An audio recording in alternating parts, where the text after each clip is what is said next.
Hey, how's it going? I am Isaiah with Wood, Brass, and Glass, and today I am doing a video on a 2012 Mitsubishi Eclipse. I am changing out the radiator fan, so I'll show you how I did it in just a couple minutes and just show you the tips and tricks I learned, so stay tuned.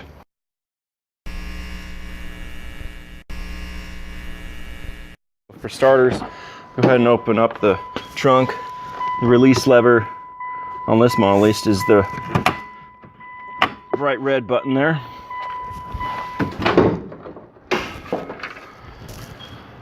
So here we have it. This is the radiator fan. Got off of eBay for about 150 bucks. And came in looking like this. Now, different suppliers may package it different. It's kind of irrelevant. Just make sure that the model year is the same for your car. Everything's intact. Everything looks clean, plugs.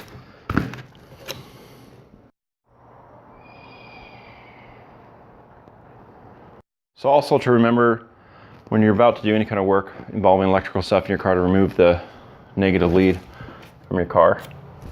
So I've gone ahead and removed the vacuum line and then unplug the electrical power supply. There's 3 bolts here. 10mm wrench is all you need for these 3, and it appears on the fan system that it's just a pop-in, like pop-in brackets down at the bottom. Okay, so this is one of the items that it's kind of annoying you have to do to get this fan system out. Otherwise, it's ready to pull out right now. This radiator hose.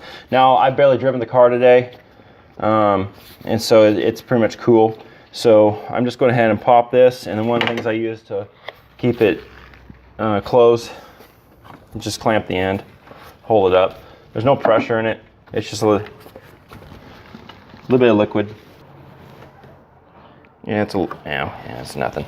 Okay, so you may not have to even clamp it. I just use that to hold it there like that.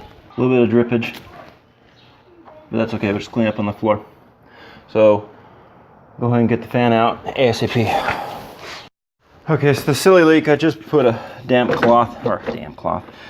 cloth in there, and just go ahead and pull this sucker out.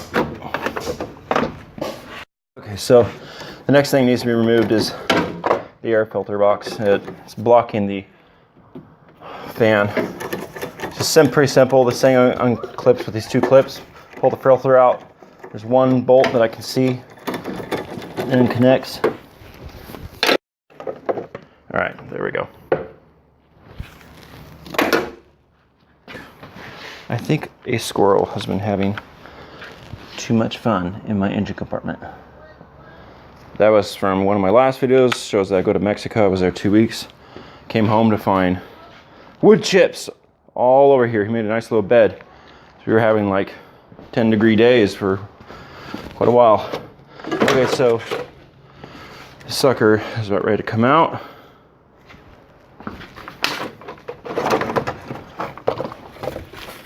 Okay, so there's 2 plugs. So it has a push tab. This little locking thing you can see there.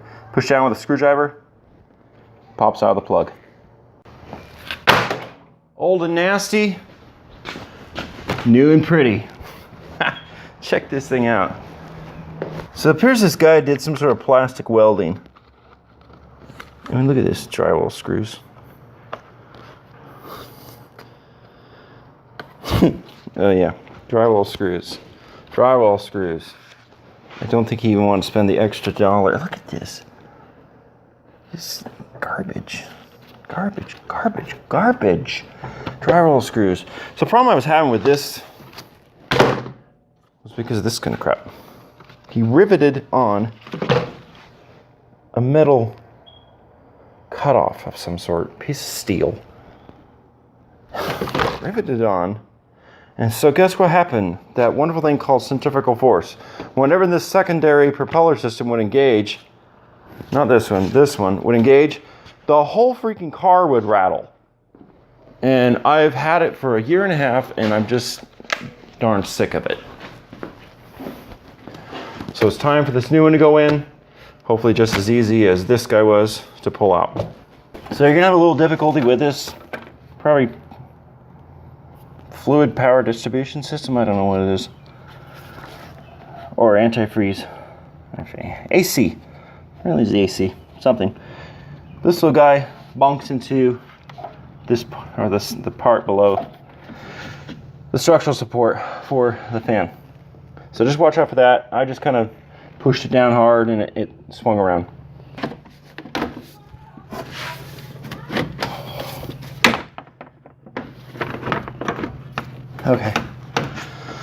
Okay, so quick note on this.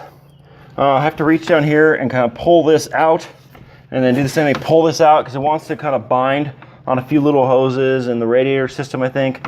But once you kind of loosen it, it's a real tight fit. Once you get it through here, pops right into the pop-in areas, the 3 of them down there. It's real simple, they're real clean, they're not tight, they just pop right in easy. And then go ahead and reattach these bolts.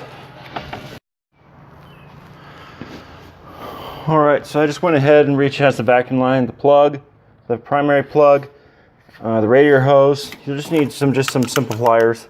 I have spring loaded, but you don't necessarily need that. This just plugs back in here.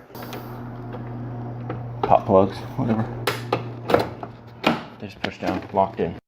All right, so just reattach the battery. So for today's job, the only tools I ended up using, the squeeze clamps, get a flashlight of just any sort of work, something that's bright enough to see, even plug in. 10mm socket wrench, 10mm automatic, what are these things? They have the ratcheting wrench, so a little 10mm wrench.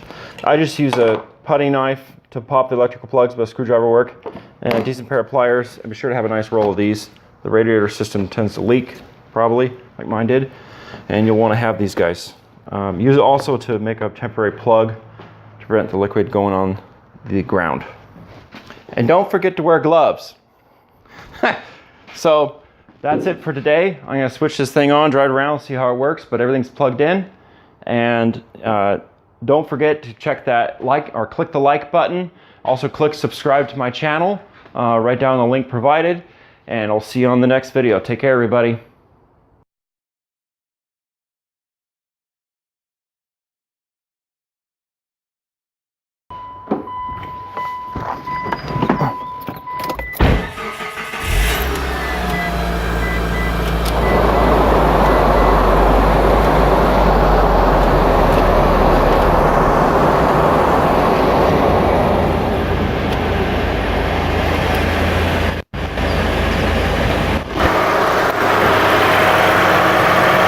Pure operating perfection. Both of them are going and no more wobble. I love it. All right, adios.